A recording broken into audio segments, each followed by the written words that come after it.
Good evening. Welcome to the Lanark, Frontenac, Kingston All Candidates meeting for 2021 election, presented to you by the Carleton Place Chamber of Commerce and the Lanark County Federation of Agriculture. We want to hereby acknowledge that Lanark County is situated on unceded traditional Algonquin territory, and with this acknowledgement comes respect for the land, people, and the unique history of the territory. My name is Andrea McCoy-Napersco, and on behalf of the Lanark Federation of Agriculture and the Carleton Place District Chamber of Commerce, it is my pleasure to welcome you to our All Candidates meeting this evening. The Lanark Federation of Agriculture is part of the Ontario Federation of Agriculture, a large organization of over 36,000 members in the province of Ontario. The Carleton Place District Chamber of Commerce is a member-driven business organizations with a mandate to support local businesses, community, and ensure that the business issues matter on the election trail.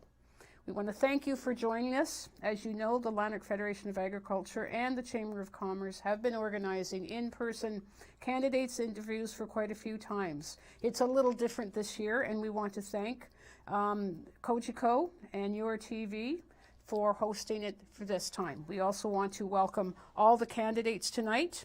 Tonight, the candidates vying for the seat in Parliament representing Lanark, Frontenac, and Kingston.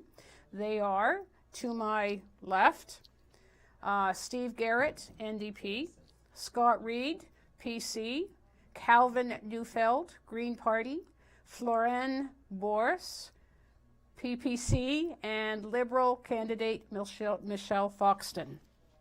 Our candidates tonight will be given 2 minutes to make opening remarks, which will be followed by a question period, and then they will come back for closing remarks of 1 minute. The order of the opening remarks was randomly selected this morning, and the candidates have been seated in that order. As a matter of housekeeping, we should note that the candidate representing the Rhinoceros Party, Blake Hamilton, was unable to make it tonight. He, in our writing, and sends his regrets, and he's been unable to join us. I think since all of us have done this before, I'm not going to go over rules of courtesy other than to say that we will remain polite and stay within our 2 minutes for each question. How it will start is, we will start with Steve Garrett for our opening comments. You will hear a ding ding to go, and we'll start with you now, Steve. Okay, thank you. Hello everyone, I'm Steve Garrison, your NDP candidate in Lanark, Frontenac, Kingston. The NDP wants to do what's best for you. But when Justin Trudeau called this unnecessary election, he was only looking out for what's best for himself. On September 20th, you have a choice between parties who have made promises time and time again and broken them, or the NDP, who are going to be fighting for you. Let me tell you why you should vote NDP. In every corner of the country, families are worried about health care, about jobs, about climate change, about whether or not they can make ends meet.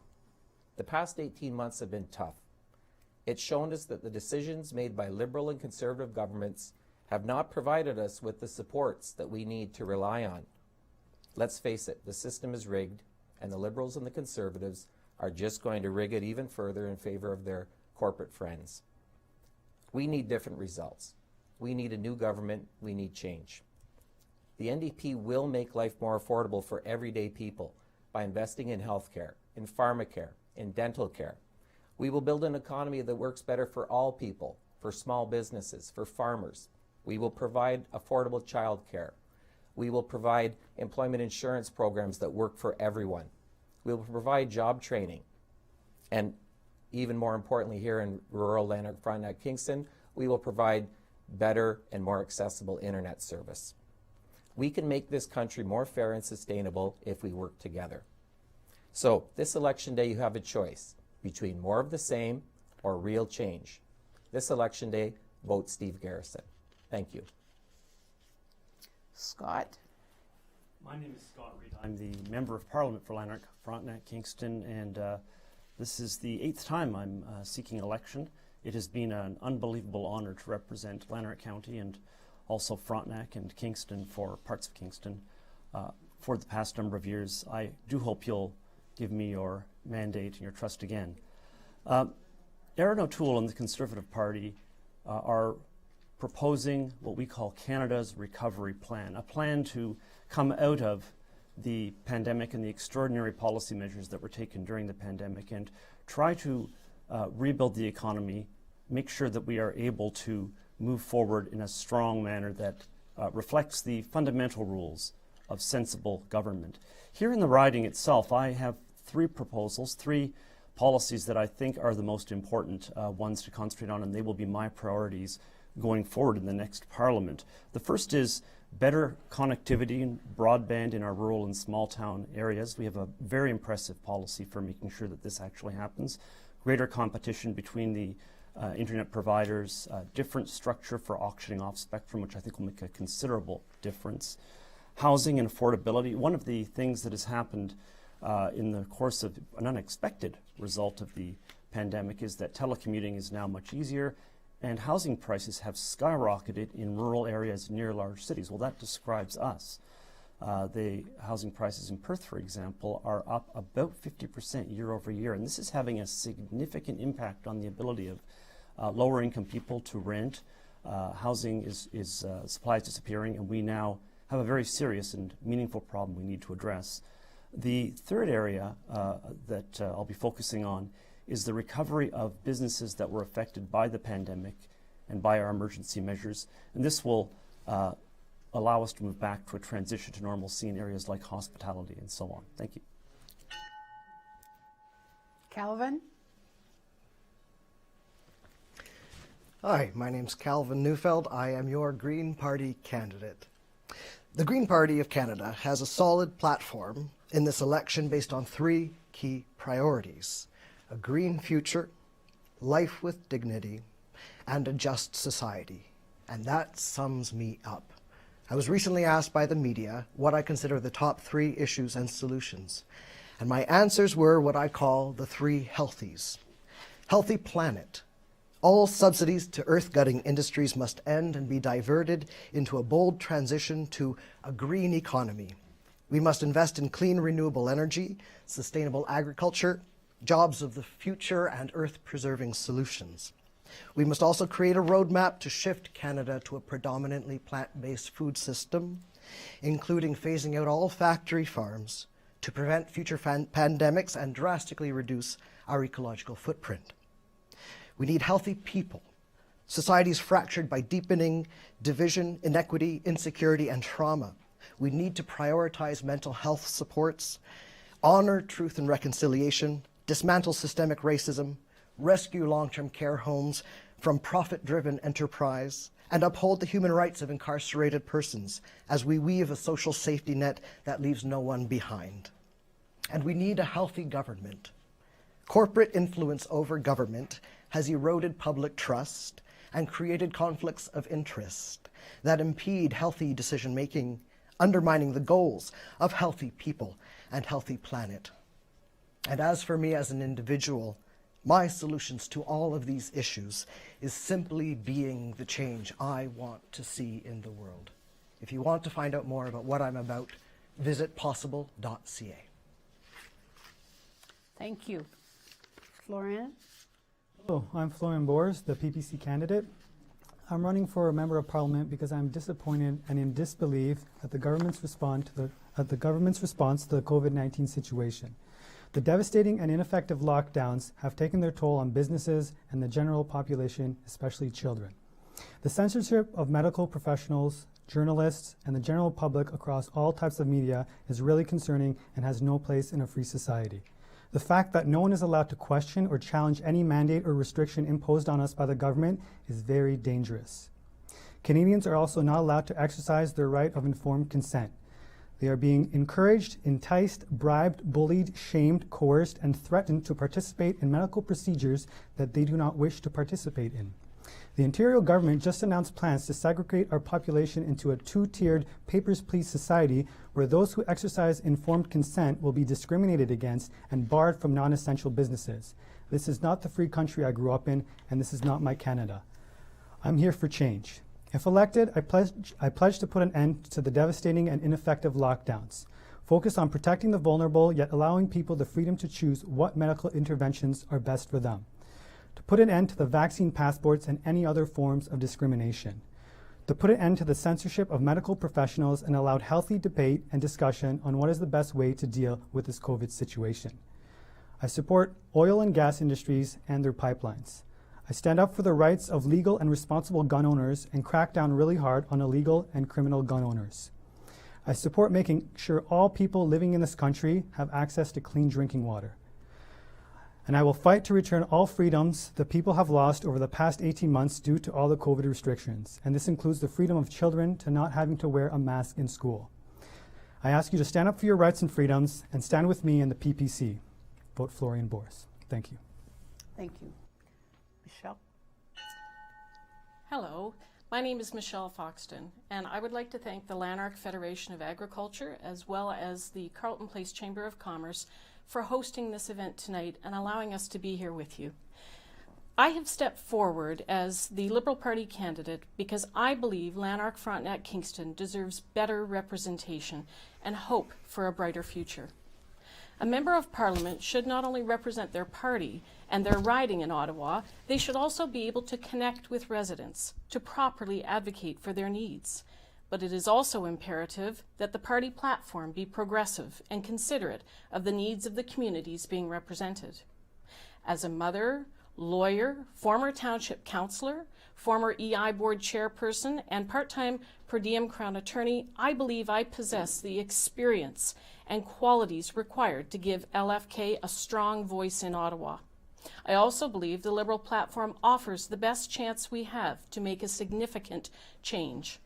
As I have made my way around the riding, I have heard the concerns of our residents, and the party platform addresses so many of them, from strong action on climate change to affordable economic recovery that includes access to high-speed broadband, support for our seniors, investment in our agricultural community, affordable housing, $10 a day childcare, and investments in jobs and skills training, plus so much more. This is a consequential decade, and we do not have 10 minutes, let alone 4 years, to waste. LFK needs a seat at the table, not at the end of the bench, so that the unique needs of our communities can inform the decisions of tomorrow. We can do so much better, and I am ready to get to work on behalf of LFK. Please vote Michelle Foxton. Thank you. Thank you. Those were our opening remarks. We'll come back to the questions after this short break.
We're back with our candidates. We're now going to start our questions, and our first question will be for Steve. Will be the first one to answer this one, and then we will go Steve, Scott, Calvin, Florian, and Michelle, and we'll be changing that up as we go. I'll try to keep it in order so that there'll be no confusion. So here is the first question.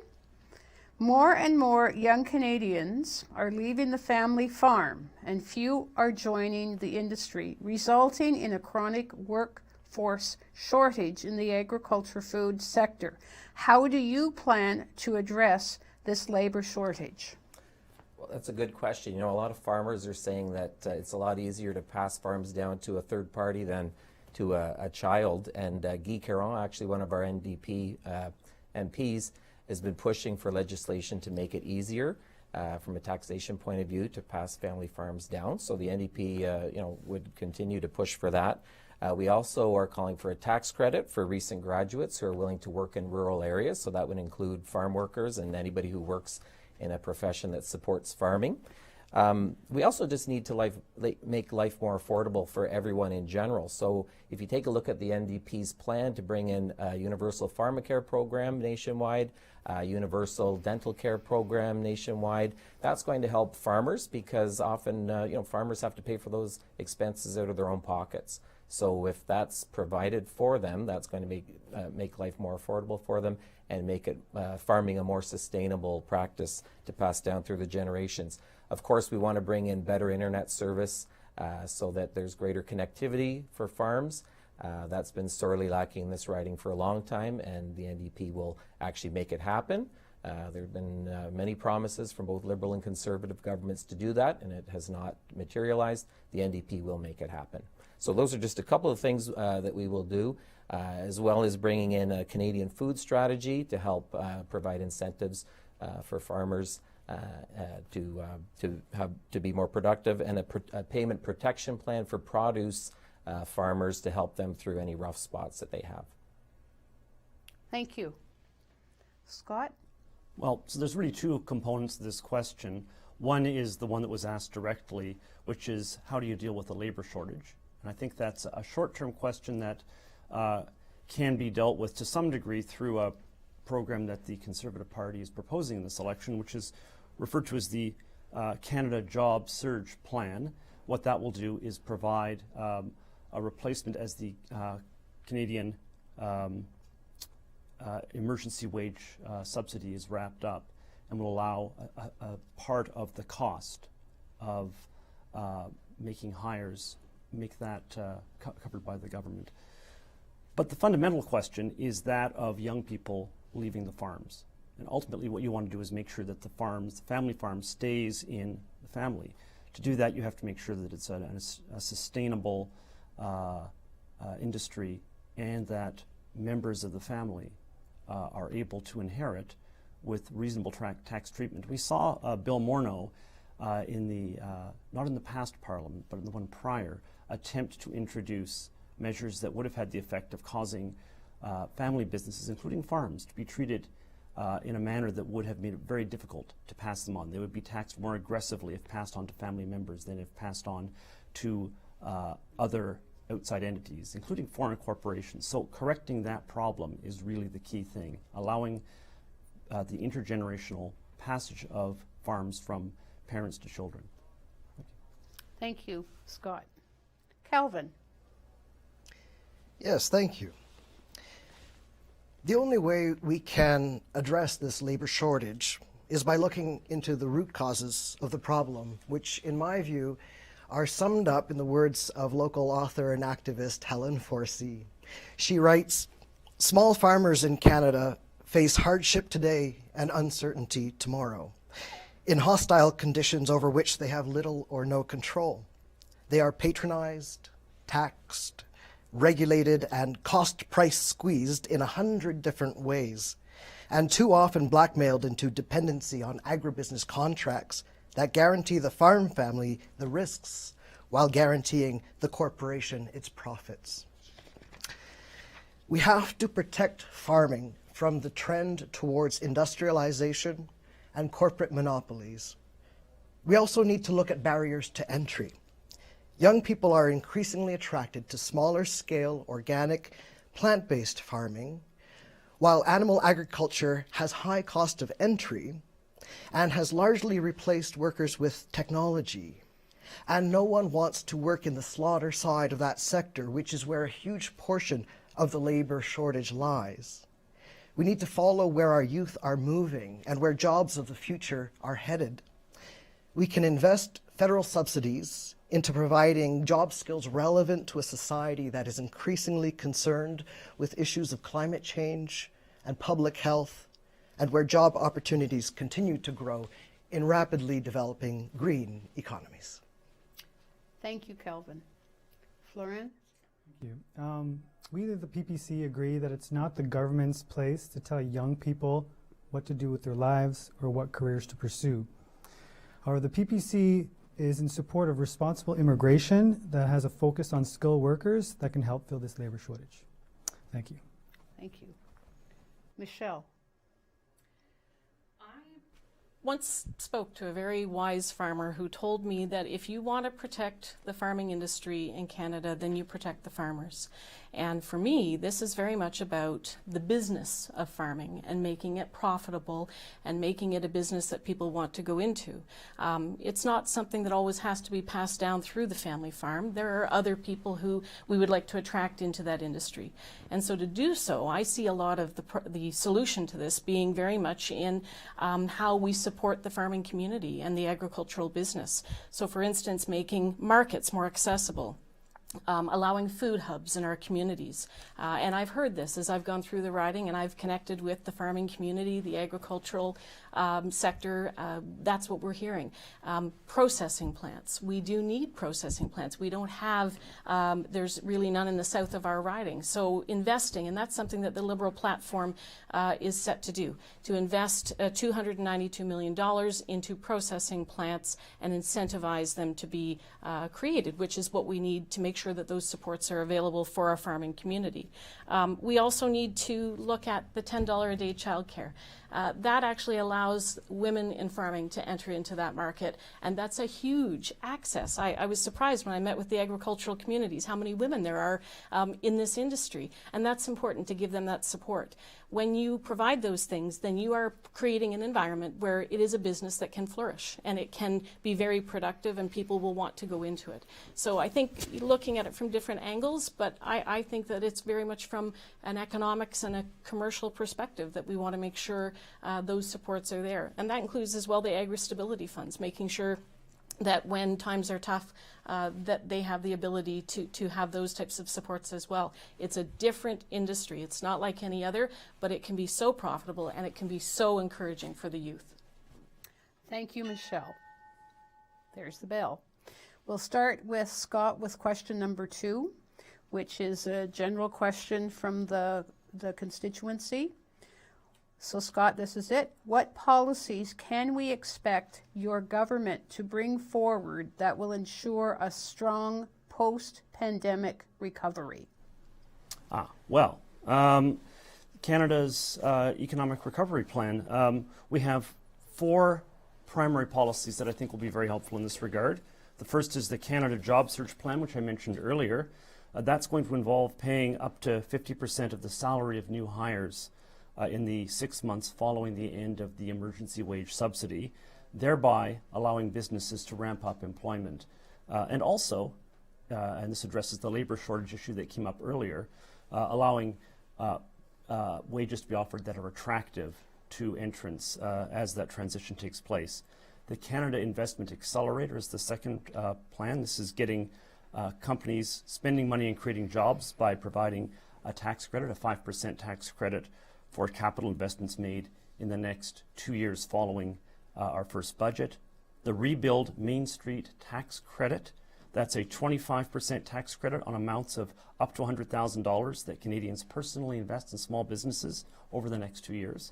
And finally, the Main Street Business Loan, that is providing loans of up to $200,000 to help small and medium businesses in areas like hospitality, retail, tourism, and so on, to re-enter the economy strongly. These are typical of the kinds of businesses that were affected very negatively by the restrictions that took place during the COVID pandemic. And obviously an area like this, which is full of cottages, campgrounds, all sorts of hospitality has been hit very hard, and so that will be very meaningful to us.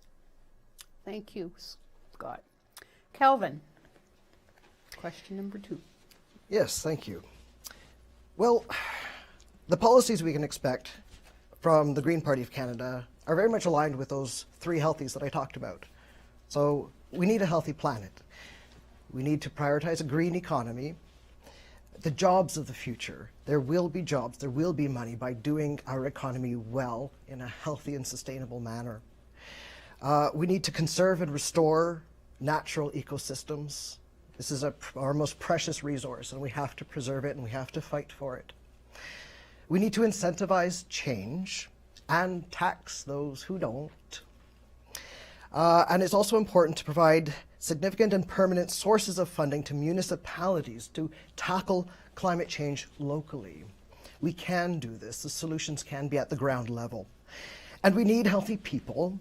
The Green Party champions guaranteed livable income, adequate affordable housing, and expanding universal programs, universal post-secondary education, pharmacare, dental care, and child care. And we need a healthy government, which is fundamental to a just society. We need true reconciliation with Indigenous peoples on a nation-to-nation basis. This is something that I care very much about personally, having worked with the federal correctional system, where 1/3 of the federal prison population is Indigenous. So talking about reconciliation while prisons continue to be the new residential schools, talk needs to translate into action. And we need to tackle and dismantle systemic discrimination, racism, and sexism. And we need transparency and accountability in government spending, because it's not enough to throw the money out. It needs to be followed up with real action and real change. Thank you, Calvin. Florent. Thank you. The PPC will end the disastrous and ineffective lockdowns and ensure they never come back. That way businesses can reopen and stay open and flourish. We also end all vaccine mandates, all vaccine passports, and all questionable health mandates imposed on Canadians without any proper risk-benefit analysis. We'll ensure that all Canadians are able to access and support all businesses in this country without discrimination. Thank you. Thank you. Michelle? I think that a strong economic recovery really requires a certain amount of infrastructure, and the Liberal platform very much has that as its priority, to invest in our infrastructure. In Lanark, Frontenac, Kingston, broadband is a huge issue, and there is money that is being invested, and that is key to make sure that we can have access to high-speed, affordable internet for our entire community. My husband teaches school at Granite Ridge, and when the pandemic first began, I was shocked at the situations where the kids were not able to access the internet or the broadband. The same thing applies for our businesses. It is critical in the future, moving forward, that they have access to that type of technology. Our agricultural community really needs access to that broadband. There is so much prosperity that can come when they're able to connect and improve their technology. We also need to assist women back into the workforce. They are one of the hardest hit areas. The $10 a day childcare will help that. It'll help give women the opportunity to go back to the workforce. And when you motivate the economy and you encourage jobs in the workforce and you get the income back, it gets spent in the communities, and that revitalizes things. The Liberal platform also has $1 billion to invest over 5 years to fuel the growth of innovative Canadian companies and bring important environmental and climate solutions to the world. Technological advancements is key to us moving forward in a green economy, and that's really how we're going to invigorate this economy to move forward and make sure that we have jobs and that we have investment. We also have the processing fund I was mentioning, which would invest in private processing plants. There's 7,000 additional job placements for youth, including in agriculture. That is so key to making sure that there is an economy to go back to, and we need it to be affordable. Affordable housing, there's lots of things that we can do, and they're in the Liberal platform. Thank you, Michelle. Steve? Well, quite frankly, the Liberals have been promising $10 a day daycare since I had a full head of hair. So you know, it's about time that we started acting on some of these promises instead of just talking about rolling them out. The NDP would bring about an investment in people that's been sorely needed. I think the pandemic made us realize just how imbalanced and unfair our current economic structure is. How many people were out there going to work every day, going into Tim Hortons to work, going into the grocery stores to work, into the hospitals to work, people who make minimum wage or maybe a little bit more. Yet these are our essential workers, and we're not treating them like essential workers. We weren't compensating them fairly. Many of them don't have benefits. Many of them don't have pension plans. So this pandemic has taught us that we need to make a full reset of our economy and our social structures. One of the first things the NDP would do is implement a $10 a day childcare plan, and we're not just going to promise it over a series of years, we're actually going to do it. We would also implement universal pharmacare. That would save Canadians on average $500 a year. Affordable housing. As a teacher, I see a lot of the problems that we have in society that our families face. And, you know, affordable housing has been one of those things that's been promised for years by successive Conservative and Liberal governments. It hasn't been acted upon. We need an investment in, you know, social housing and co-op housing and not-for-profit housing. When I was a city councillor, the Liberal government at the time was pushing us towards public-private partnerships, and we've seen where that's got us. The affordable housing crisis is still here 20 years later, so we need to make more direct investments in that. We need to invest in people. We need to make life more affordable for people, and that's what the NDP will do. And we will. How will we pay for it? Because that's a question that comes up. Well, there are many people out there that are paying little to no taxes. Well, that got us both quickly. Yes, you did. Okay, this is question number 3, and we'll be starting with Calvin. The current suite of business risk management programs is insufficient to help manage risk beyond their control. Right now, the federal government's portion of these is 70%. Would you consider increasing the payment to 80%? Yes, it would be very reasonable to consider increasing this payment to 80%. The Green Party of Canada specifically calls for restructuring Canada's business risk management programs to help farmers cope with climate risk, especially in disaster assistance. Thank you, Calvin. Florent? It's a little bit hard to comment on this without knowing all the details. If elected, I promise to look into the issue in depth and see how we can help out the BRM programs. Thank you. Thank you. Michelle? First of all, I am extremely in support of our agricultural community. They provide us with the food on our table, and it is critical that when the time comes and there are disasters or droughts, which we are seeing more frequently with climate change, that we are there for them and will provide that support. If the programs that are there are not sufficient, then we should be looking most definitely at increasing those programs. Some of those programs include the agri-stability as well as the agri-insurance programs, advanced payments programs, agri-recovery. I mean, those are all really important areas. But it's important that they work effectively as well and that we get the funds into the hands of the farmers that they need.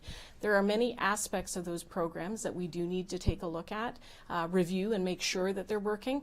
But the best place to start is to consult with the farmers. It's on the ground. It's talking and connecting with their agricultural community, reaching out, coming to see them, and not just at election time, but coming to see them on a regular basis and keeping that dialogue open so that we have the opportunity to learn which areas are more in need of support and assistance. At the end of the day, farmers put food on our table, and I support them 100%. Thank you. Thank you, Michelle. Steve? Thank you. I'm not sure whether that was a yes or a no from the Liberals, but I will say the NDP says yes to this. In fact, it was the NDP agriculture critic, Alistair McGregor, who has advocated for this and has spoken about the need to do this, so the answer is yes. Thank you. Scott? Yeah, so there are 5 of these programs: agri-recovery, agri-insurance, agri-stability, and 2 others that frankly I've forgotten what they are. We keep on changing the names of these programs all the time, so it's hard to keep track. But the essential point here is that agriculture is a shared federal provincial jurisdiction. The idea has been that the federal government would provide 70% of the funding, the provinces will kick in a share, and the programs don't happen unless there is the consent of a majority of the provinces. I think it's 7 of the 10 provinces. So increasing the federal percentage is a way of nudging the provinces along, getting them to participate. And the increase from 70 to 80% is taken from their perspective, from the province's perspective. It's a very significant reduction in their proportion. So on the whole, it seems like a good idea. The question is, though, how much it would cost. And I think you'd have to have that number present, both in terms of getting the provinces on side and also to figure out how we can cover this. We do have to worry about, it's easy to make promises of all sorts, childcare, pharmacare, etc. We have $500 billion in debt, and we've got to deal with that problem. Having said that, this is a really important sector, and I would certainly be willing to look at it and see whether it makes sense. Thank you, Scott. Okay, that's question number 3. So, Florent, we will start with question number 4 with you. As the economy continues to reopen, employers are struggling to recruit properly qualified talent, with labor shortages being felt across the province.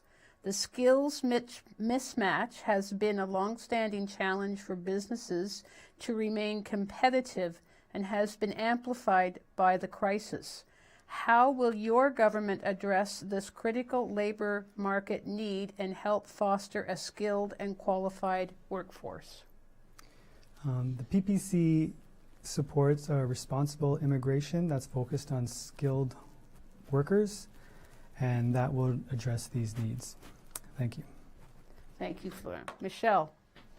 Thank you. So traveling across the riding, I have heard a lot of different stories about how this is affecting Lanark, Frontenac, Kingston. And I know I've been hearing from businesses that they're having a hard time getting some of the service sector jobs filled. But we're also hearing that we have shortages of PSWs, of nursing staff. So it's key that we look at where our shortages are. I think we're seeing a shift, something that potentially we would have seen in 10 to 15 years. We've had a lot of people who were near retirement age, teachers, nurses, PSWs, with the pandemic that have now retired. So we have to now look to see how we can put the labor force, open up those options for the labor force. This government, the Liberal government, will invest in PSWs, and not just with respect to training. There's going to be an investment in 50,000 positions to retrain, but also with respect to a minimum wage, a livable minimum wage of $25 an hour. That is extremely important to making an economy affordable. We also have $109.3 million for youth employment and skills strategy to better meet the needs of youth facing barriers to employment. In our area, lack of transportation is a huge barrier to employment, and those investments are really important. We're going to double the union training and innovation program to $50 million a year to support more apprenticeships and training opportunities across Canada. We also have a new labor mobility tax credit to allow workers in the building and construction trades to deduct up to $4,000 in eligible expenses when they need to travel or temporarily relocate for a job. We also need to make our housing affordable. We bring a labor force in when we know that we can provide them with housing, and that is critical to making sure that we have a holistic approach to this issue. And all of those things are in the Liberal platform, and they reflect values that I share about what's important in our communities. Thank you. Thank you, Michelle. Steve. Thank you. Well, if we want to provide a skilled workforce, we need to make education more affordable. I don't know about any of you here. I have 3 children. One just graduated from university. One is currently in university, and the cost of tuition is through the roof. And grants have been cut back by Liberal and Conservative governments. Students are relying more on loans. It's harder and more expensive to go to school. So the NDP has a plan to help out with that. First of all, we're going to forgive the first $20,000 in student loans. We're going to make it easier to access grants instead of loans, and we're going to work towards work with the provinces towards a tuition cap and eventually lowering tuition fees. We're also going to get rid of require the banks to not charge interest on student loans. because there are students who are graduating and it's taking them 10 to 15 years to pay off their student loans. You know, half of their working career they're putting towards their student loans. That's not fair, and that doesn't provide an incentive for people to get retrained when new skills are required in the economy. We're also going to completely revamp the employment insurance program so that seasonal and gig workers don't have to work as many hours to qualify for to access training and for retraining programs. Right now, they have to work quite a few hours before they can be provided with that training, and that will particularly help the rural businesses here in Lanark, Frontenac, Kingston. Thank you, Steve. Scott. Well, it's not one of my party's policies, but I think that Steve is quite right that changing from a student loan-based financing system to a grant-based system is a much better way of handling things. I know people who are in their 40s who are still paying off student loans, and it can be really ruinous. So that is, I think, a logical way of dealing with a problem. It's not the problem that was asked in the question here, but it is a real problem that isn't going to come up in any of the questions. So I just thought I'd give him a shout out for that. I think the real problem we've had with the short-term job or labor shortage we've had is being caused by the fact that early in the pandemic we made a decision, I think most people would say it was the right decision, to suspend the EI system and replace it with the CERB system, essentially a flat rate regardless of how much you were earning before, simply because we could not administer through the EI system the enormous increase in people who were not able to go to work because we were shutting down so many risky jobs. And the obvious thought here is returning to EI returns to the normal we saw under EI. It was a system that had its own problems, but it was a system that on the whole did not drive up unemployment, at least not in regions like this one. It might be a different issue in some of the Atlantic.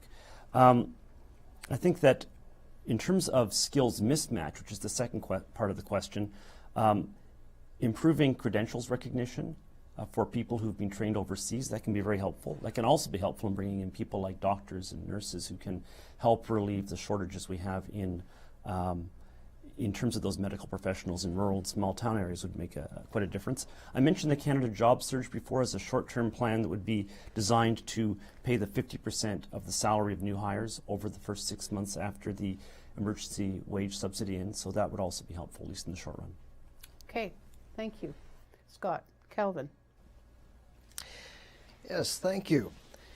It is important to protect access to education as a fundamental human right. And it is among the Green Party platform points to abolish post-secondary education tuition. By making post-secondary education free, a Green government will remove many of the barriers that currently exist to encouraging youth to enter trades and to access education in general. Focusing funding areas that are needed for a new green economy and all its domino effects will enable businesses to meet the needs of Canadians.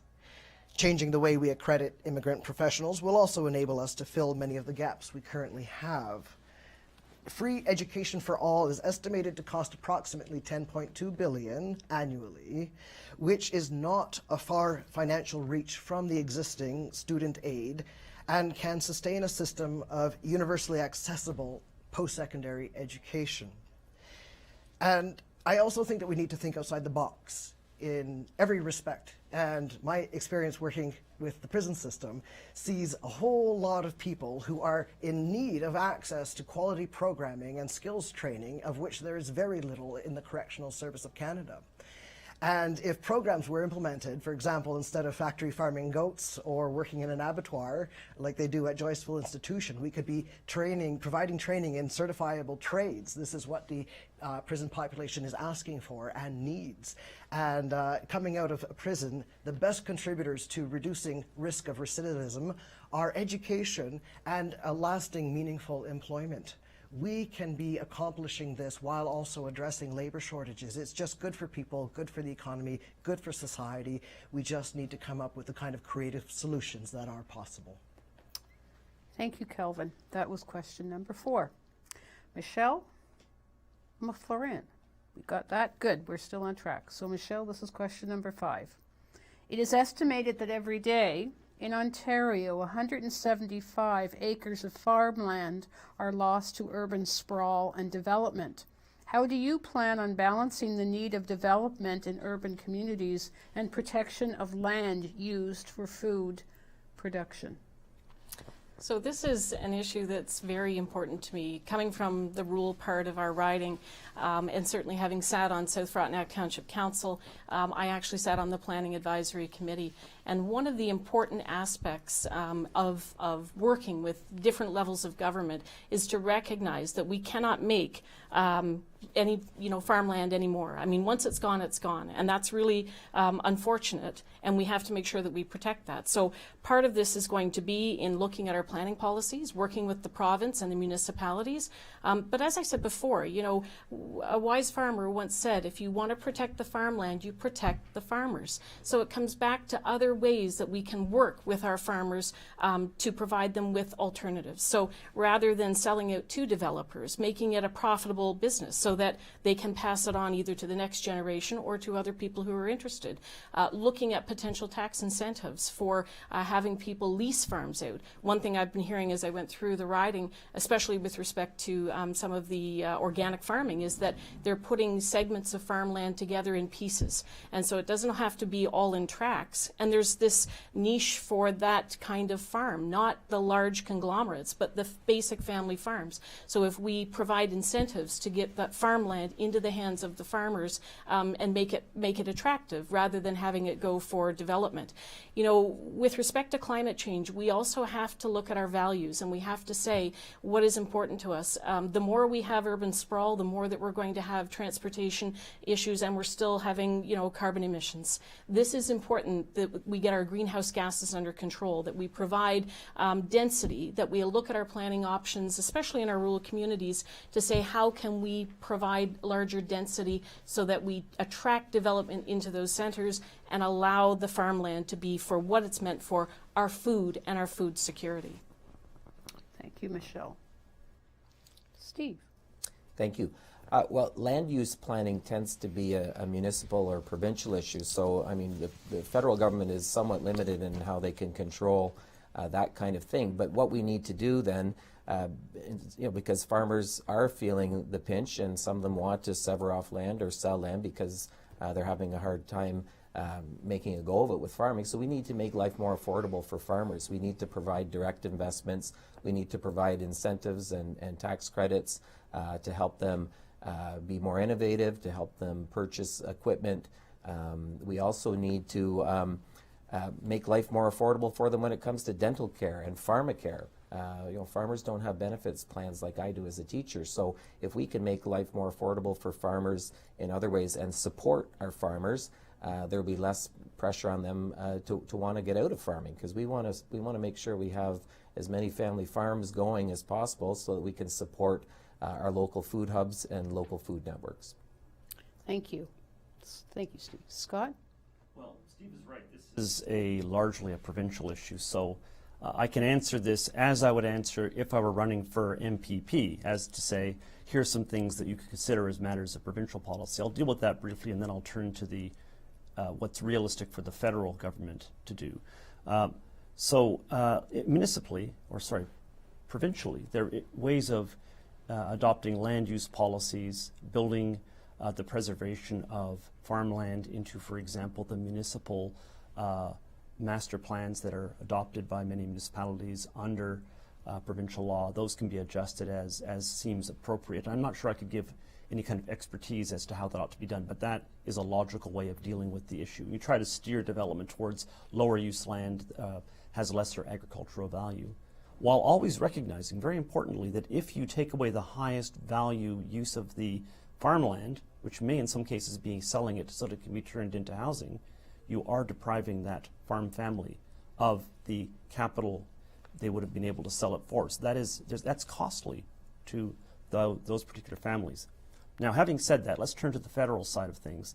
The thing that is going to stop any individual piece of farmland from being turned into housing is partly whether or not that farm can operate profitably. We have to create an environment in which agriculture is in fact profitable. And this is, like, we're in a different world now than we were when I was a kid, when we used to say there were 4 countries or 5 countries in the entire world, Canada, Australia, New Zealand, Argentina, and the US, that exported food.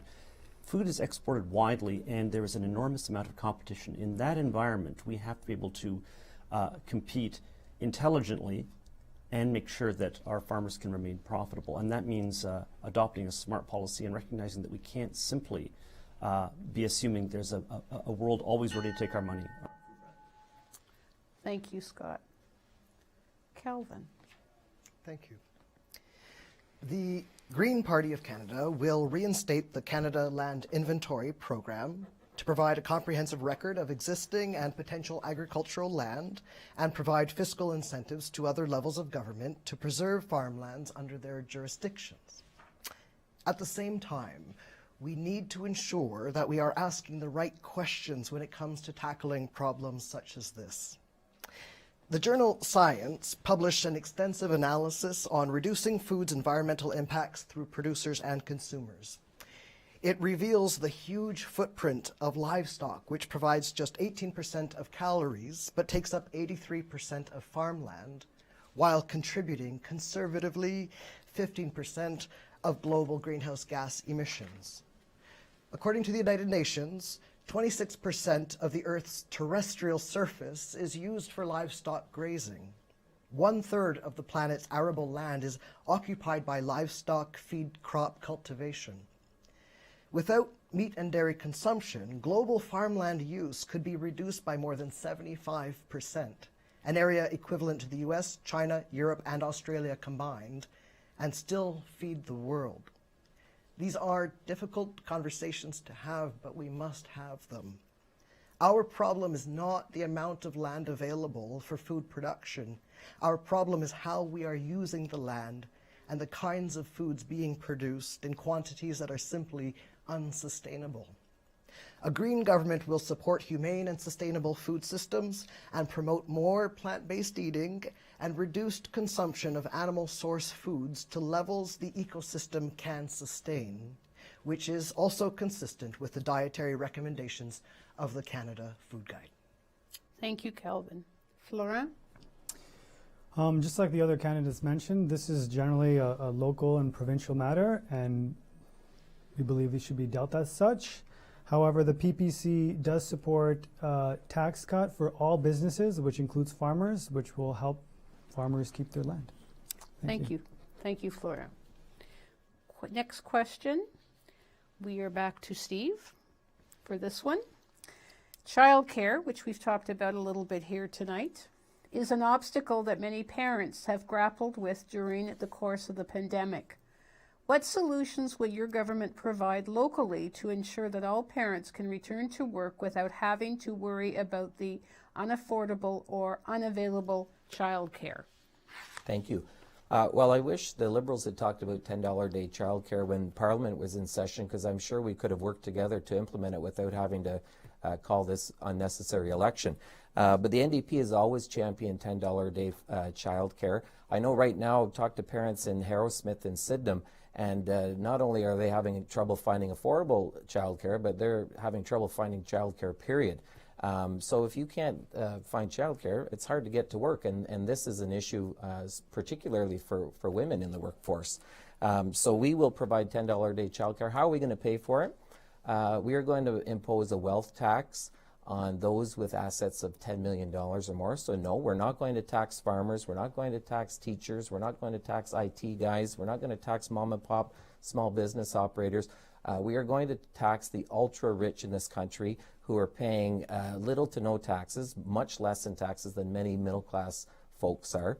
And we're going to use that over $10 billion in revenue to pay for programs such as childcare. And it's interesting, somebody mentioned earlier about debts and deficits. We wouldn't have debts and deficits if we tax the rich proportionate to their income. One of the reasons we're in such a debt crisis is because successive Conservative and Liberal governments have given out corporate tax cuts So we haven't been collecting the right amount of revenues to pay for the programs that Canadians deserve. The NDP will run a more fiscally prudent government where we collect the right amount of revenues to pay for the services that Canadians require and need. Thank you, Steve. The Liberals have been promising some form of universal childcare plan in which the federal government would pay a substantial part and it would conform to federal national standards. They've been promising this since the 1993 election. To be clear, that's the election in which Jean Chrétien came to power. So they promised it in 93 and didn't deliver in 97, 2000, 2004, 2006, 2008, 2011, 2015. I can't remember if they did it in 2019. They might not have done it that time. So at any rate, look, I'm almost 60. They were promising this when I was in my 20s. Now they're doing it again. And I think we should put as much trust in it as would put in any similar policy that has so frequently not been followed through on. And, you know, once again, Steve's 100% right. You know, if Justin Trudeau had not called this election, if he'd gone back to his minority parliament in which he depends on the support of the New Democrats, he would have had no problem finding partners for this. So that is, we should just understand, this is an insincere policy. Take a closer look and you'll see it's also a policy that's hard to follow through on. You're talking about something in the neighborhood of $12.6 billion in federal spending. They're going to have a lot of trouble raising money for that, along with all the other IOUs we now owe. By contrast, the Conservatives have a proposal. Instead of having expensive, regulated health or daycare spaces, why not focus instead on giving the money to parents through a tax credit? This is something we already did before. We could now amp that up to a larger amount and allow parents to make their own choices. That daycare might be in regulated spaces, it might be in unregulated spaces, it might be with family members. Individuals would find the circumstances that suit them best, and we could produce more spaces at less cost and have greater freedom for parents. That's the way to go. Wonderful. Thank you, Scott. Calvin. Well, as a parent, I can certainly relate to childcare being one of the many issues that we have all grappled with over the course of this pandemic. My son is 8 years old, and he has been home with me for about 16 of the last 18 months.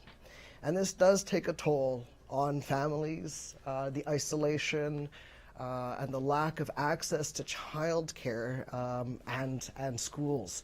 And I also share my colleague's perspective on this election being unnecessary and risky. And it does put us at risk with the Delta variant spreading and increasing the risk of another surge of COVID that could potentially result in school closures. I'm very, very worried. We need to protect our schools and our childcare. And when a lot of childcare is offered through grandparents, a lot of the time, what if the grandparents are a vulnerable population? And so we not everybody even has access to that these days. So we do need to come up with solutions to this very real problem. And the solution to this, the Green Party's solution to this, is universal childcare. Increasing the quality and availability while eliminating the cost will allow families to make decisions about work based on their own needs and potential instead of the economic viability of working. This can significantly increase the potential for women to work, and stay-at-home fathers like me, and sustain careers regardless of choices regarding having children.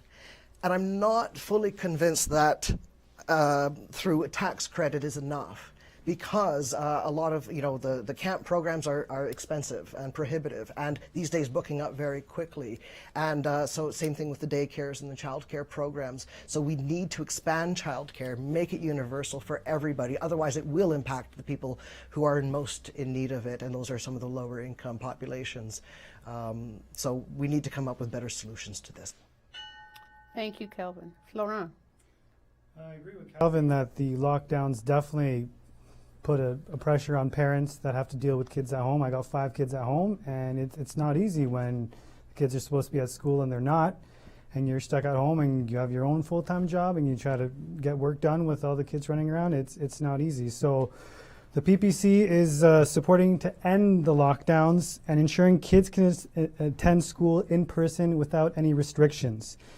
What I disagree with what Calvin said is kids were never, ever in harm's way with COVID. They're fine for the past year and a half, and they're not going to be in harm's way. So let the kids go to school. Let them go without any restrictions, and they will be okay. We will also provide more opportunities for the private sector to open more daycares so that parents can have more affordable and available options. Thank you. Thank you, Florian. Michelle. So I'm going to start by disagreeing with what my friend has just said. Children are as vulnerable in the pandemic as anyone else is. And how we treat our most vulnerable is a measure of our society.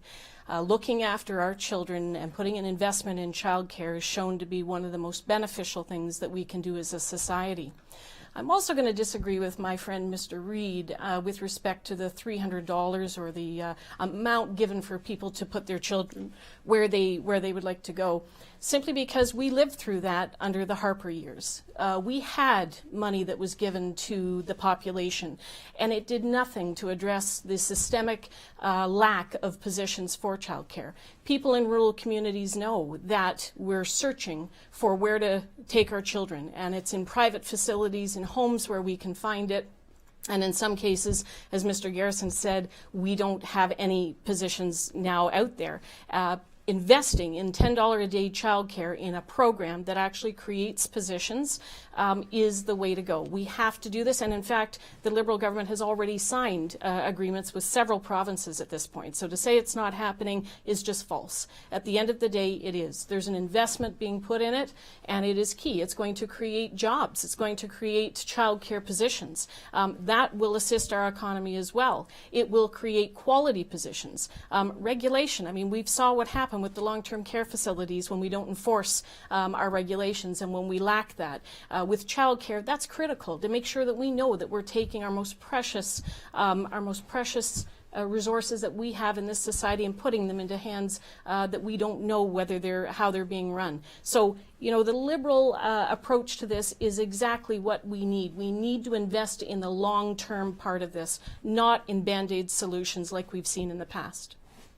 Thank you, Michelle. We are going to take a break right at the moment, and we'll be right back.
We're back now with our candidates, and the next is a agricultural question, and we're starting with you, Scott.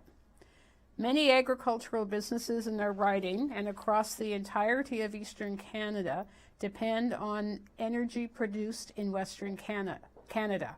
This energy, cost-effective, allows us to remain competitive on the global food production stage. How will your party ensure the farmers have access to dependable supply? There's really two aspects to this question. One is agricultural use of energy, and the second one is simply a question of getting Western hydrocarbons to the eastern part of the country. So I'll deal with the agricultural part first. The obvious thing to do is to make sure, if we're trying to be competitive, that we are competing on a level playing field with other countries. So exempting diesel fuel in particular that is used for agricultural purposes from the carbon tax would make a significant difference. And so that exemption ought to be kept and continued. Dealing with the issue of getting Western hydrocarbons, gas and oil to the eastern part of the country, we just have to defend our right and to build pipelines and expand pipelines and maintain pipelines that ship from Western Canada to this part of the country.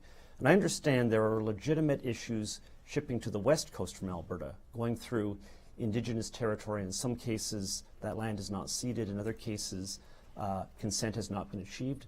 That's a legitimate problem, but that problem does not exist when you're going east. The main objection to the Energy East pipeline, as you may recall, was actually the Premier of Quebec, who just didn't want it for his own reasons that had to do with, I think, an unreasonable attitude towards the dangers associated with shipping those hydrocarbons. So how are they shipped now? They are shipped now in rail cars. It's more expensive and a lot more dangerous, as the Lac Mégantic disaster shows. And look, I live in Perth. Every night I hear trains going through town that are carrying rail cars full of oil. That is not a superior solution. We need to put in and maintain pipelines. Thank you, Scott. Calvin.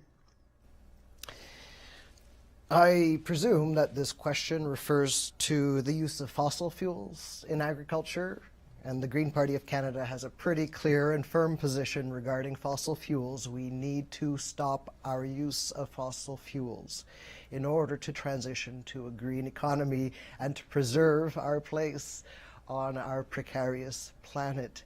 And solutions do exist. We have an abundance of alternatives now that can be implemented, and the Green Party would support that aggressively. So the Green Party of Canada will work with farmers to reduce their greenhouse gas emissions while also increasing carbon sequestration. And we must continue to conduct research and invest in green alternative fuels such as solar energy. One way we can do this is by shifting more of our agriculture towards plant-based agriculture and foods which are less intensive in terms of energy use. Thank you, Calvin. Florio. Thank you. Canada has an abundance of natural resources, including a strong oil and gas industry. The PPC is in support of these industries to help the economy grow and allowing Canada to prosper. So that's a big yes to pipelines and a big no to the carbon tax. Thank you. Thank you. Michelle. Thank you. So the agricultural industry does not currently have access to new technologies that would allow them to go and be carbon free. But there are ways that we can reduce our carbon emissions, and certainly providing support for our agricultural community is important. We have to recognize the reality that they are just not running their tractors on electric batteries, and from many of the farmers that I've spoken with, they don't see that possibility down the road at this point. However, the Liberal government is going to invest in battery production and in electricity, the transfer over to electricity, and doing so will eventually get us down that road. In the meantime, though, we do have to make sure that the farmers have access to the fuels they need. We can also incentivize and look at investing in low carbon fuels, and we can look at the government at this point procuring those low carbon fuels for their own fleets so that they are then produced and more readily available for our agricultural community. We also have options for an investment, $200 million in the Agricultural Climate Solutions Program for a total investment of $385 million added to what was already invested to accelerate emissions reductions in the sector. We can do other things like, for instance, high-efficiency grain dryers, high-efficiency heaters for the barns, high-efficiency cooling units. And again, assisting farmers to switch over to that technology is really, really important. In the meantime, again, we have to do what we can to support the industry and make sure that we do have a dependable supply for them. At this point in time, I see it as hypothetical. I don't see it as something that's necessarily something we have to grapple with immediately. But we do have to make sure that that option is there. And again, the Liberal platform is about investing in a green economy as quickly as we can. Thank you, Michelle. Steve. Well, we certainly need to take action. The other day, my daughter and I were having a conversation. She's 20 years old, and she was telling me she doesn't think she wants to have kids. Not because she doesn't like kids, but because she doesn't feel that our planet is going to be sustainable by the time her children would get to, adult age. And that's a pretty sad statement. The climate crisis is real, and we need to act swiftly. Yes, right now, farmers do rely on fossil fuels. So we need to make significant investments to allow farmers to develop innovative technologies and be able to convert to more renewable sources of fuel for their operations. Obviously, it's not going to happen tomorrow, but we need to take quicker action than has taken in the past. We need to look for opportunities for farmers to tap into renewable energy sources that are generated locally so that they aren't as reliant on energy that's imported from far away. So solar farms, wind, using feedstock for biofuel, lots of potential revenue opportunities there for farmers. So I think it can be a win-win for farmers and for the environment if we make the right investments and take action swiftly. Thank you. We are moving on to the next question. Calvin, this is your question. Tourism, retail, and food service sectors have been some of the hard-hit sectors this year. What strategies will your government employ to ensure these industries can survive the ever-changing landscape of the pandemic? Well, the Green Party of Canada would establish a federally funded Green Venture Capital Fund of $1 billion to support viable, small, local green business startups. We would work with the provinces in creating land trusts to set aside arable land across Canada to help control the price of land and protect it from being permanently removed as viable farmland. And we would support research, development, and investments in local markets and urban agriculture to increase access to local food.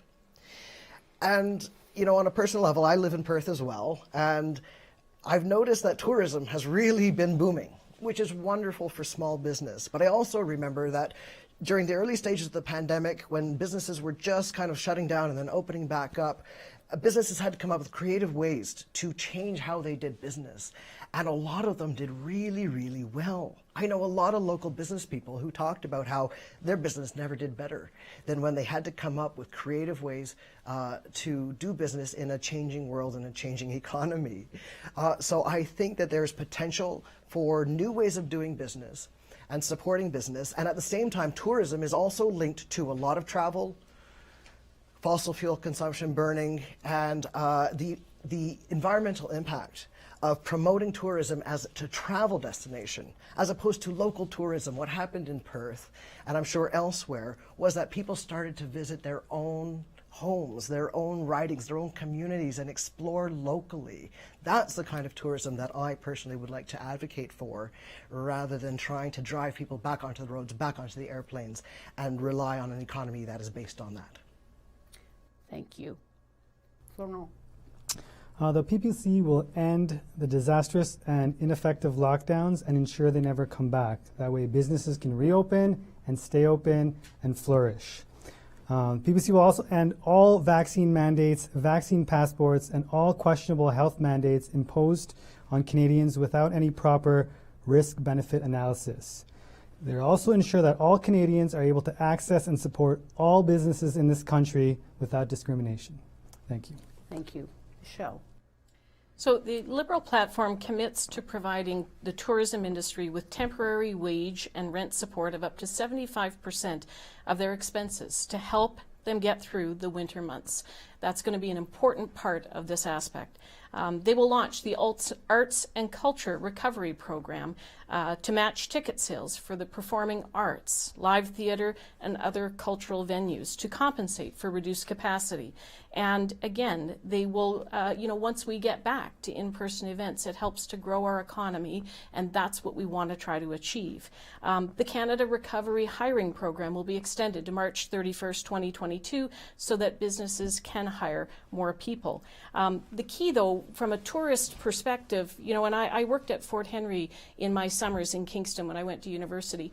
And it amazed me, the interconnectivity between the tourism industry and the other businesses that thrive in our small communities. It is important that we look at our local options, and it is important that we also make sure that they are advertised, that we put investment into making sure that the business and the chambers of commerce, have the resources they need to make sure that people are aware of the types of industries that we have and how they can visit them and how they can stay safe in their own communities too. The pandemic is not over. We still have a ways to go, but we are doing well and we're helping one another out, and that is the important part of this. When you get into the communities and you start to realize the amount of the tourist industry just with respect to the cottage owners and the effect that they've been hard hit as well, it really gives you a sense that our communities will come back, they will thrive, but we have to make sure we're doing the proper investments. On top of that, broadband is a huge part of this. That really allows us to stay connected and to reach the outside world. That is critical in this riding, that we have strong, reliable broadband. Thank you. Steve. Thank you. Yeah, my heart goes out to the small business owners who've had to, stick handle the pandemic over the last 18 months. It didn't help that neither level of government, the federal or provincial government, seemed to have consistent messaging, and I think that's what's caused a lot of the problems that previous speakers have spoken to. Again, great job to our small business owners, but unfortunately, our governments have tended to favor corporate businesses, the Walmarts, the giant tigers of the world, and it's been the mom and pop operations that have had to suffer through the lockdowns. So we certainly need to do more to help them bounce back. First thing we need to do is get a handle on the COVID situation. 1 minute Justin Trudeau was very vocal. He was giving daily press conferences. There seemed to be a bit of a national strategy, and then all of a sudden he headed over to Quebec for Easter, and that was it. He passed it off to Doug Ford, and the messaging has been going back and forth. And Canadians, ordinary Canadians, essential workers, and small business owners have been left holding the bag, trying to figure out how to handle things. So let's get a handle on COVID. Let's get our vaccine rates up so that we don't have to worry about lockdowns. I disagree with Florian. I think lockdowns sometimes are necessary. We want to try to avoid them as much as possible, and the way to do that is to have an effective COVID management strategy. We can also make life more affordable for small business owners and help them be competitive by bringing in our universal pharmacare and dental care programs. That way they don't have to worry about providing those benefits for employees, and it helps them stay more competitive with larger businesses, and also helps those small business owners who don't have benefit plans as well. Thank you. Scott? So I already dealt earlier with the four pillars of the economic recovery plan that would apply to small businesses under the Conservative Recovery Plan. I'll just repeat the names of them, though. The Canada Job Surge Plan, the Canada Investment Accelerator, the Building Main Street Tax Credit, and the Main Street Business Loan. But following up on Michelle's comments about the importance of rural broadband, I thought I might spend a moment on that. I agree wholeheartedly that getting more bandwidth, more broadband into rural and small town areas is absolutely critical for a whole variety of businesses, and also for people who want to move here and telecommute back to Ottawa or Kingston or wherever, work remotely. Those people will have the effect of providing the demand for other services in the local economy. To make this work, because broadband has been promised even more frequently, or at least as frequently as inexpensive, federally mandated, regulated childcare, with about an equal level of lack of success. Our bandwidth issues were a problem when I was first elected 20 years ago. Admittedly, our demands have grown, but we never seem to catch up. We have among the highest rates for service in this country and very unimpressive service in rural areas. And in large part, that lack of success is because of the way in which we auction off our spectrum. Publicly owned, of course. We tend to auction it off as a revenue-raising measure. We raise a lot of money from the telecoms. And that money, they've got to get it back. They get it back from the consumers.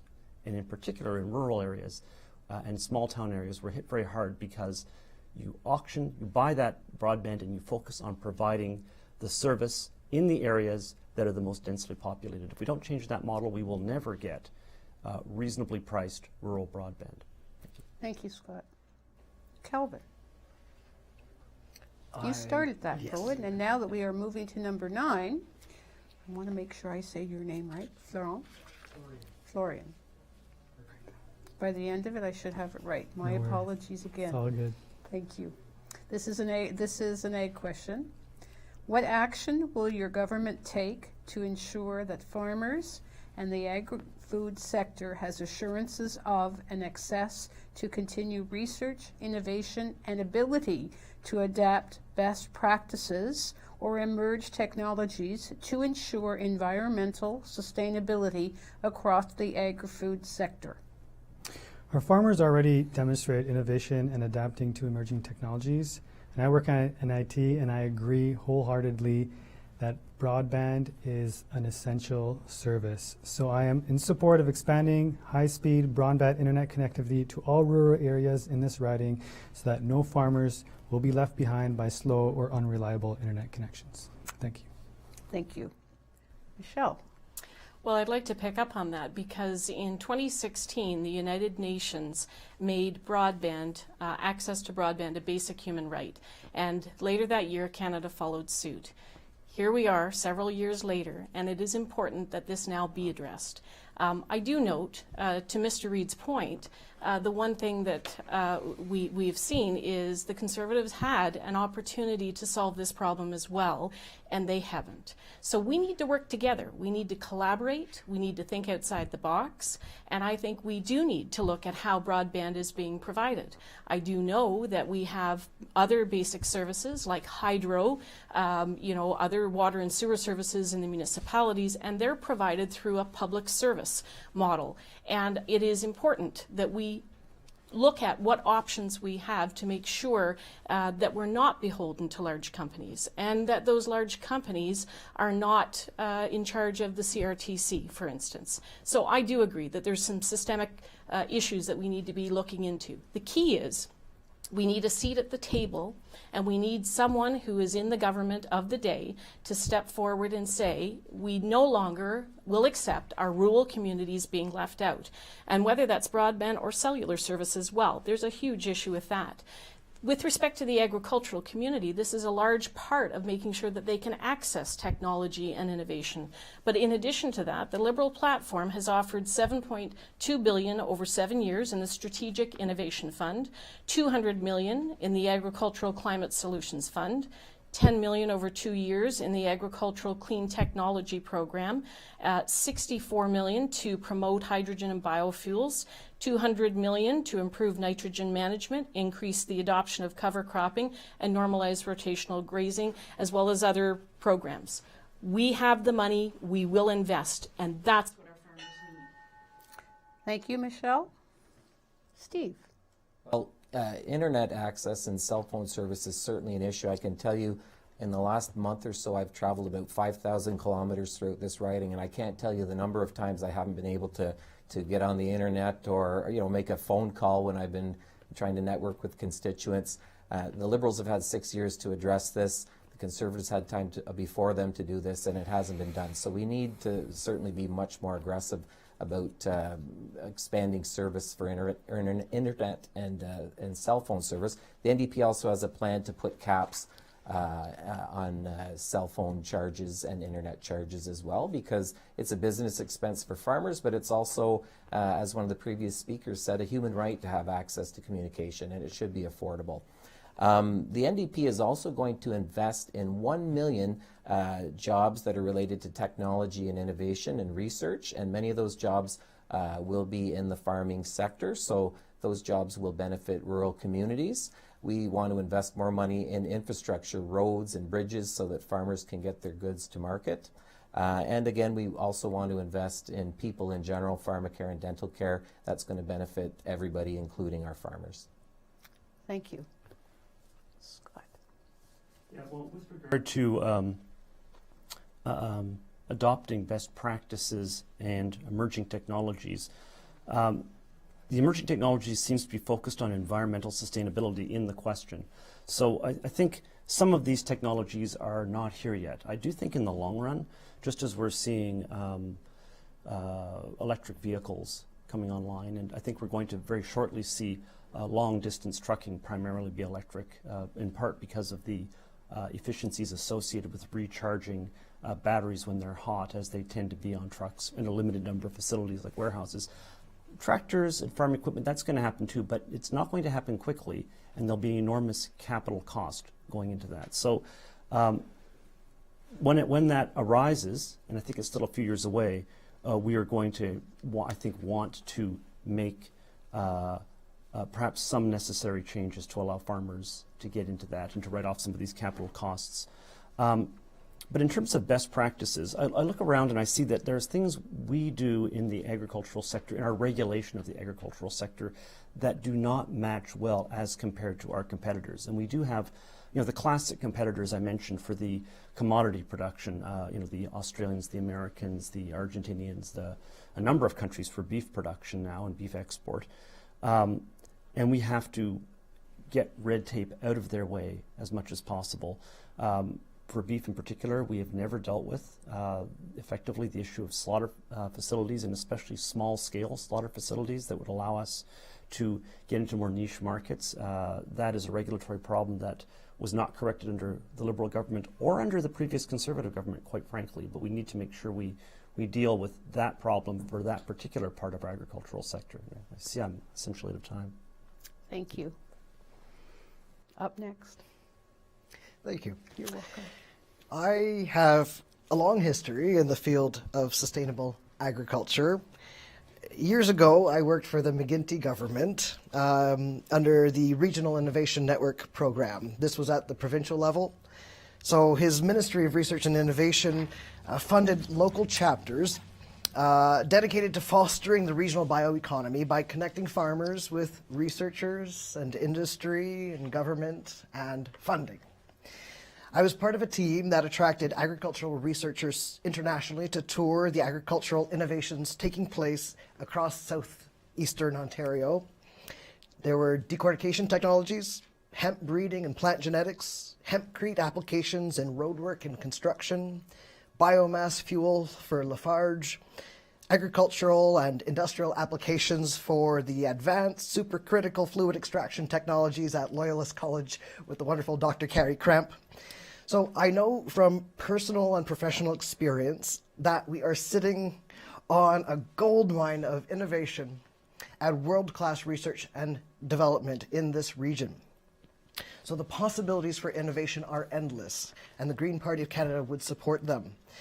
Again, in terms of the new prison farms being introduced in our riding here, I've been an advocate of using this federally funded program as a pilot project, experimenting with innovative agriculture and emerging technologies. The experimentation in agriculture is a challenge for any everyday farmer. Yet a federal program like this can afford to experiment while providing training in emerging technologies that would provide skills training that would increase the employment potential of formerly incarcerated persons, which benefits everybody. So we must think creatively to find win-win solutions to the interconnected problems that we face. Lauren. Started, so I think next question goes to Michelle. That's right, because it came to yours. I'm so concentrated in making sure I get your name right. Michelle, this is your question. For everybody, she just starts. Michelle just starts. Affordable housing has become one of the biggest concerns in communities across the country in recent months, and the ability to purchase a new home for younger generations or even find affordable rentals has become an acute problem.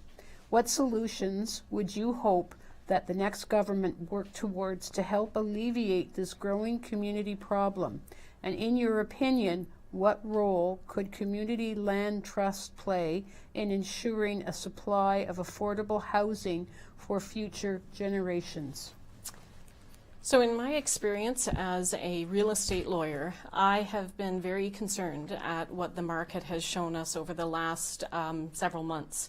And in some cases, I've seen houses go for $200,000 over asking price.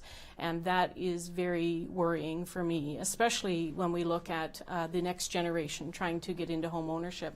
What I'm encouraged by is the Liberal platform looks at ending the blind bidding process, and I think this is important. It is important for individuals to know who they're bidding against and what the amount is that they're bidding against. And that is, I think, driving some of what we're seeing.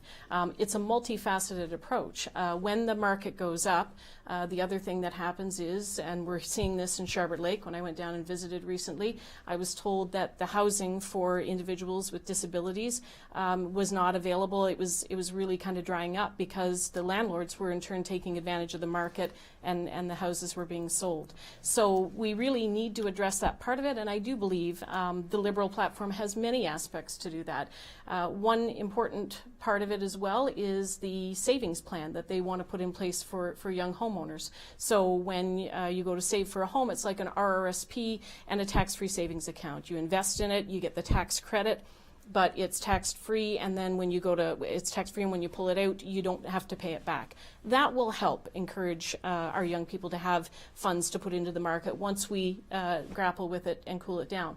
The other part of it is we certainly have the worry of the property taxes. When these high prices, it catches up, then we have an issue with affordability for our seniors and people who would like to age in place in our communities. So again, offering those types of solutions, including building, preserving, and repairing homes going forward. There's a lot we can do to invest in our communities. We need to do that. Thank you. Steve. Thank you. This country is in an affordable housing crisis, and it's been in an affordable housing crisis since I was a city councillor back in the early 2000s. Let's take a look at who's been in power. Liberal, Conservative, Liberal, Conservative. Liberal governments, Conservative governments have not done anything to address the affordable housing crisis that we're in. We had a minority parliament. We could have done something. Liberals chose to call it an election instead. Affordable housing has two components, and I'll tell you, it's the #1 issue that I've been hearing about as I've traveled across this riding, whether I'm talking to folks who live in social housing, whether I'm talking to homeowners who are finding it hard, who found it hard to buy their first home, whether I'm talking to municipal councillors who are experiencing these problems in their communities. And part of it is being driven by foreign owners who are coming into the country, gobbling up property, flipping it, and speculating. And the Liberal government has done nothing to address this over the last 6 years, and it's created a huge increase, artificial increase in housing prices. So the NDP is proposing a 20% foreign buyers tax on any foreign buyers who come in to speculate and gobble up property and flip it. That will help at least stop any further rises in housing prices. We are also going to put more enforcement into money laundering, because sometimes those ventures are used for money laundering. But we're going to build, in addition to this, 500,000 more units of affordable housing using land trusts or federal and provincial land, municipal land that's no longer needed. And rather than doing it through the private model, which has been the preferred method of the Liberals for the last 20 years, we're going to focus on not-for-profits and co-ops, because once you have that profit element taken out of it, that allows you to provide even more affordable housing and not focus on making a profit for landlords. Scott. The last part of the question asks, in your opinion, what role could community land trusts play in ensuring a supply of affordable housing for future generations? So I'll just start by dealing with that one directly. Land trusts, the idea of essentially turning some land into a communally or cooperatively owned asset is something that has already been entrenched in Canadian tax law. When that land is going to be used as a kind of nature or recreational preserve, you could do the same thing for land that's going to be turned into some kind of cooperative housing. And that would allow us to address the housing shortage issue at the low end. That is, the people who are facing the problem of not being able to find any housing at all. So I think that's actually, the questioner was quite perceptive in asking that question. On some other housing related issues, I'll just say that my party, like many of the parties, favors putting some restrictions on foreign purchase and flipping of properties. I don't, however, think it's going to help people in this riding very much. That activity is primarily happening in large urban centers, so it's important, but it's not really something that's going to affect Lanark, Frontenac, Kingston very much.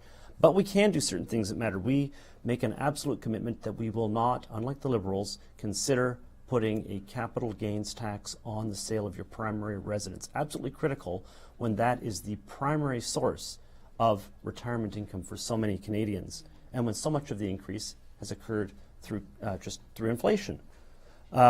We want to make sure that any rental property that is sold in order to finance the purchase and creation of new rental properties should also be exempt from capital gains taxation. That will cause the growth of a much more robust rent-to-own model and might provide a significant amount of housing for people at the low end of the market as well. Thank you. Calvin. Well, I'll begin. I have to disagree that the foreign buyers and coming in and buying up and flipping properties is not just an urban issue. It is happening rurally. You only need to look as far as, Picton, the wine country, and the lands being bought up and the wineries being owned by Chinese corporations, for example. That's just one example. It is happening rurally, and we are losing farmland as well as the crisis that it contributes to in terms of housing. And I'm also personally very concerned about the profit-driven motives behind the housing crisis. And I think that the pursuit of profits and ever greater profits running unchecked is what has contributed to putting us in the crisis that we're in, not just with housing, but the climate crisis as well. We need to take a very close look at the motives of profit behind all of these problems and find ways to restrict that.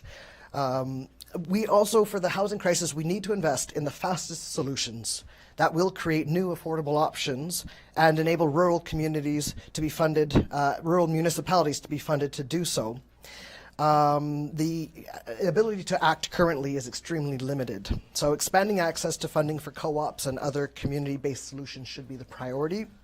And the specific answer for land trusts is to restore tax incentives for building purpose-built rental housing and provide tax credits for gifts of land or of land and buildings to community land trusts to provide affordable housing. And the Green Party goes so far as to say that we need to declare housing affordability and homelessness a national emergency. And a number of other measures like maintaining a moratorium on evictions until the pandemic is over and for a reasonable time thereafter in cooperation with provincial governments. This is very serious and it affects the most vulnerable members of our population. So we need to take this as one of our top priorities moving forward. Thank you. Fran. Sure. The PPC is in support of substantially reducing immigration quotas. This will help reduce the demand for housing and cool down these markets, especially in large cities where immigrants settle.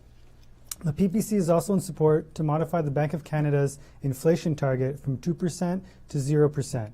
This will cool down inflation in all sectors, including housing. Thank you. Thank you. We are going to be moving to our last question because time passes quickly when we're having fun. So this will be our last question, and Steve will start with you, and then at the end we will have our end results, and we'll start at this end with Michelle's. And I believe 1 minute and 30 seconds, giving you a little bit more time for your final, anyways, I'm going to go with the question first, and here it is.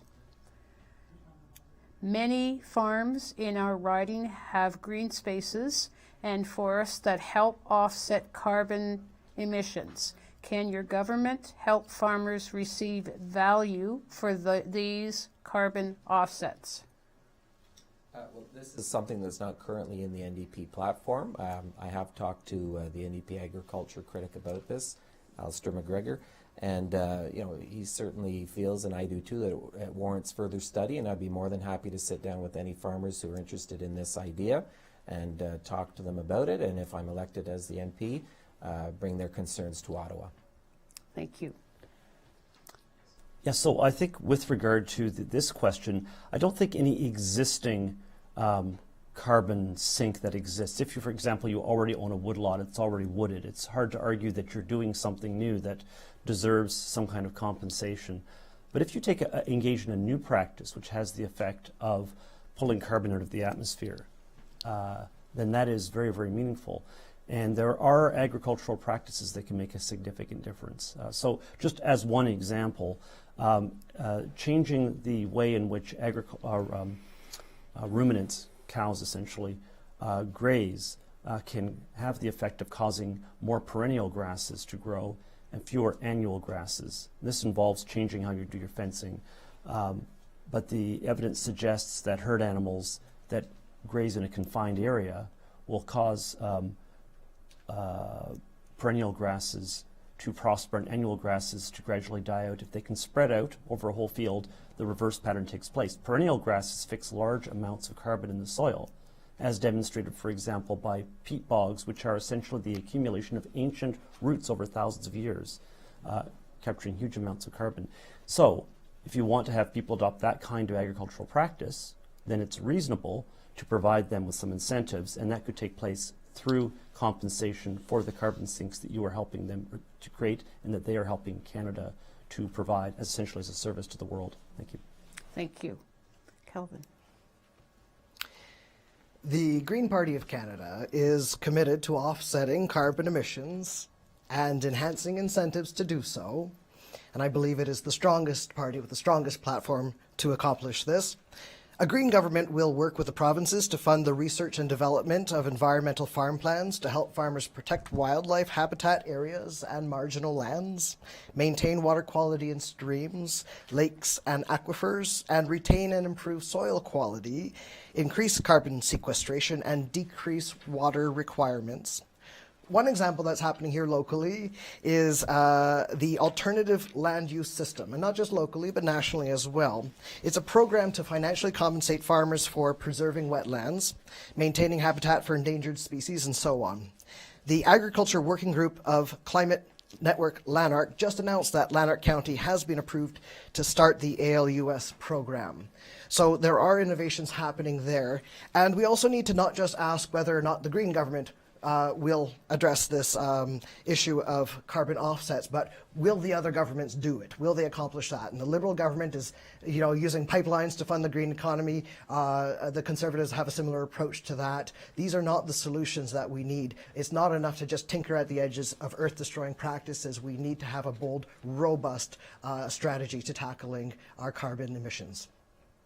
Thank you. Florent. This is a provincial issue, and we will leave it as such. Thank you. Thank you. So, Michelle. So I recently took a look at Mark Carney's book on values, and what impressed me was the sense that we are not placing value on things that really are life-giving forces to us. We value Amazon the company more than we value Amazon the rainforest. And this Liberal government believes in putting value back into those areas. Climate change is a crisis. Make no mistake. And this government is committed. In fact, when I decided to step forward, it was imperative for me that whatever party moved forward with the government, that needed to be at the forefront. We have to tackle climate change, no question about it. And it is important that we preserve those areas where we are getting emission controls, such as our wetlands and our forests. So I disagree with my friend Mr. Reid. I think that it is important that we reward those when the forests aren't cut down, when the wetlands are allowed to exist in their pristine condition. And the farmers have done this for decades. This isn't new. This is something the agricultural community does very well, and so they should receive compensation for that. We have in the spring budget $60 million over 2 years to preserve wetlands and forests. You know, these are ecosystems that our farmers are the guardians of, and you know, to put that emphasis there is exactly where our values need to be. Thank you, Michelle. Well, we're coming almost to the end of our session here. We're going to take a break, and then we'll be back with final comments. Thank you.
And we're back with our final comments, and we'll be going in the opposite way than the beginning ones. You have 1:30. So Michelle, please, we'll start with you. Thank you very much. And I wish to thank you for watching the program this evening. It has been a pleasure to participate in it and I enjoy the challenges of striving to find solutions to the concerns that matter most to our residents. This election, Lanark, Frontenac, Kingston, change is on the ballot. For 20 years, we have had the same representative with little to show for it. It is time for a new approach and for a new perspective. It is time for a representative who has spent their life in this community and can relate to the concerns of our residents. We need action on climate change. That is imperative. We need action on broadband, making sure that internet is accessible and affordable to our residents. We need accessible and affordable housing. We need to make sure that we have support for our seniors. A lot of what we do going forward is not always in what we spend, but in what we can save as well. I am the only viable option to ensuring our riding has a seat at the table. I know that with my skills and my experience, I can make a difference. And I can ensure that Lanark, Frontenac, Kingston has a progressive voice in Ottawa. Our future depends upon us uniting. On September 20th, please vote for your future and vote for Michelle Foxton. Thank you. All right. I'd like to thank everyone for joining us here, and I'd like to thank all the other candidates as well. It's been a pleasure. Over the past 18 months, this country has turned into a tyrannical regime where freedoms are taken away almost daily, and the government's constant propaganda of fear is terrorizing its citizens. We're telling kids that they cannot hug their grandparents for fear of killing them. This is wrong, and it has to stop.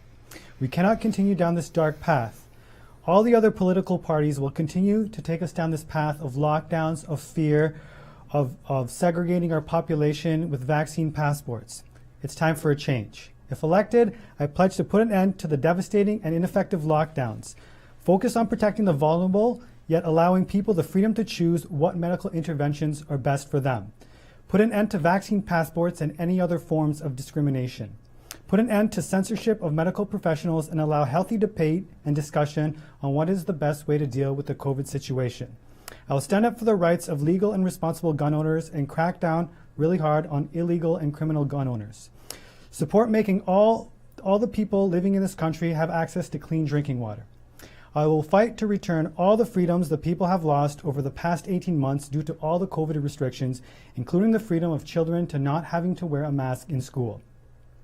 I'm also in favor of making broadband internet accessible to everyone in this riding. I'm asking you, the people of Lanark, Frontenac, and Kingston, to think critically, stand up for your rights, and vote for me, Florian Boers. Thank you. Thank you. Calvin. Anyone following my campaign would know that I am inspired by the book Braiding Sweetgrass by Robin Wall Kimmerer. One theme that I love in this book is the concept of the honorable harvest. Take only what you need and use everything you take. If we lived by the honorable harvest in our everyday lives, in agriculture and in politics, what would that look like? Similarly, I would ask what this world would look like if we lived by the 6 principles of the Green Party of Canada: ecological wisdom, non-violence, social justice, sustainability, participatory democracy, and respect for diversity. If you share my belief that a better world is possible and necessary, then visit possible.ca and vote green. We are in the midst of a climate emergency. There is no time for half measures. We can't afford to fund a greener future with pipeline profits, as both the Liberals and Conservatives intend to do. We can't afford a Liberal government that will claim to champion climate solutions and human rights while simultaneously investing in a federally funded factory farm competing in the open market, exploiting cheap prison labour. The Green Party of Canada stands for true change and bold, uncompromising action. That's what I stand for too, and I will fight, as I have always done, to make life better. Thank you. Scott.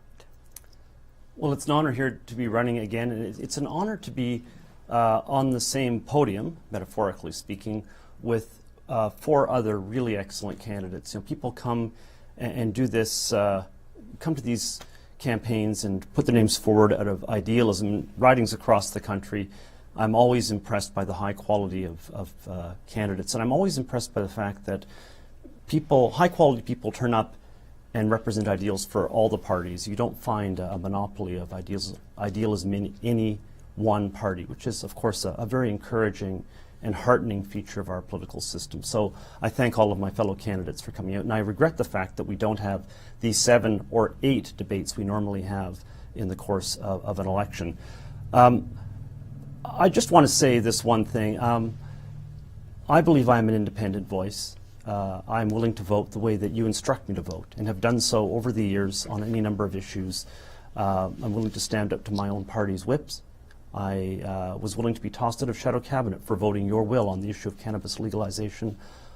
I represent you in Ottawa. I do not represent Ottawa and my party's whip's views to you. And while I recognize that every candidate goes to Ottawa thinking they'll do something similar, it's a lot harder on the ground than you think it's going to be going there. But I believe I've demonstrated that I am able to do that. I hope to continue doing that and being your voice in the coming Parliament. Thank you very much. Thank you. Steve. Thank you. Well, you know, it's been an amazing summer getting out throughout this riding, speaking to so many different people and visiting so many different communities to hear the concerns of the residents of Lanark, Frontenac, Kingston, and it would be my absolute honor if you were to choose me to be your Member of Parliament. As a City Councillor, I was known as a strong voice and advocate for my constituents, and I would be a strong advocate for the constituents I represent here in Lanark, Frontenac, Kingston if I'm elected. I want all of you in Lanark, Frontenac, Kingston to ask yourself, are you better off after 6 years of the Liberal government? Are you better off after 21 years of Conservative representation? How is your access to internet? What about cell phone service? How about your rents? Have they kept up with your paycheck? Dental care, your prescriptions. I was talking to a lady in South Frontenac who says between her husband and herself, they pay $10,000 a year for prescriptions. Is life more affordable for the people of Lanark, Frontenac, Kingston after the last few years of Liberal and Conservative governments? The NDP wants to make life more affordable for ordinary Canadians. We want to invest in people. We want to bring sustainability and fairness to our economy and to our environment. We want to reconcile with everyone in this country. We want to make life more fair, and we want to do it by making sure we have a fair taxation system in place. For too many years, the middle class and the poor have paid a disproportionate share of taxes. We will make the rich pay their fair share. Thank you, all of you, for coming here today, representing the riding of Lanark, Frontenac, Kingston. This is not an easy thing to do. I admire all of you for stepping forward and representing our riding. You are passionate, you are in your beliefs, in the constituency, and I wish you all well. Thank you for your cordial, professional, and polite behavior. It's been a pleasure. Thanks to Cogeco and YourTV for helping the Lanark Federation of Agriculture and the Carleton Place Chambers of Commerce hosting this tonight. Good luck to all of you. Thank you. Are we done?